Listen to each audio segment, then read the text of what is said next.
د مالیې وزارت اړوند د ملي پراختیا شرکت په 1398 هجري لمریز کال کې د یو شمېر دولتي تصدیو له ادغام سره تاسیس شو چې په بیلابیلو برخو لکه تولید، کرنې، کانونو، بندونو او د کانالونو په سکتورونو کې فعالیت کوي. د ملي پراختیا شرکت له تاسیس څخه تر دې دمه په ټوله کې له 1000 څخه ډېرې پروژې تر لاس لاندې نیولي چې 483 پروژې سرته رسولي او 614 پروژو چارې ولاړې دي. خو که چېرته د پروژو مالکان د لګښتونو د ورکړې په برخه کې همکاري وکړي، دغه شرکت چمتو دی ترڅو یادې پروژې هم بشپړې کړي. ملي پراختیا شرکت د هیواد په بیلابیلو ولایتونو کې سترې پروژې بشپړې کړي چې له ډلې د هیواد په مختلفو برخو کې جوماتونه، د بیلابیلو پوهنتونونو لپاره لیلیې، روغتونونه، تاریخي ابدات لکه د دارالامان تاریخي ماڼۍ د یادولو وړ دي. اوس مهال د ملي پراختیا شرکت د هیواد په کچه 12 سترې او ملي پروژې تر لاس لاندې نیولي او چارې په خورا چټکۍ سره روانې دي چې له ډلې د هیواد په شمال کې د خوشتېپې ستر ملي کانال، د نیمروز ولایت د کمال خان بند کانالونه،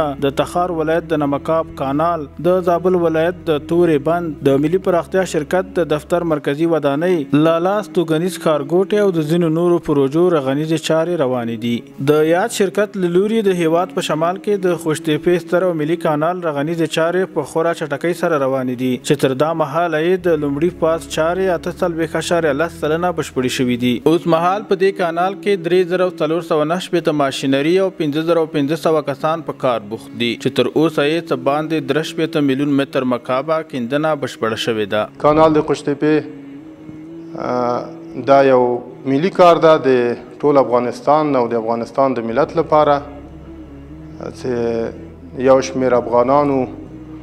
او د دغو افغانانو هغه ماشینري هم هلته پکې مصروفه ده. د یادونې وړ ده چې ملي پراختیا شرکت یو تطبیقي شرکت دی چې په ټوله کې د هیواد د ځان بسیاینې لپاره په بیلابیلو برخو کې کار کوي او مهمې اقتصادي پروژې تطبیق کړي دي چې د هیواد په اقتصادي وضعیت یې مثبته اغیزه کړې ده.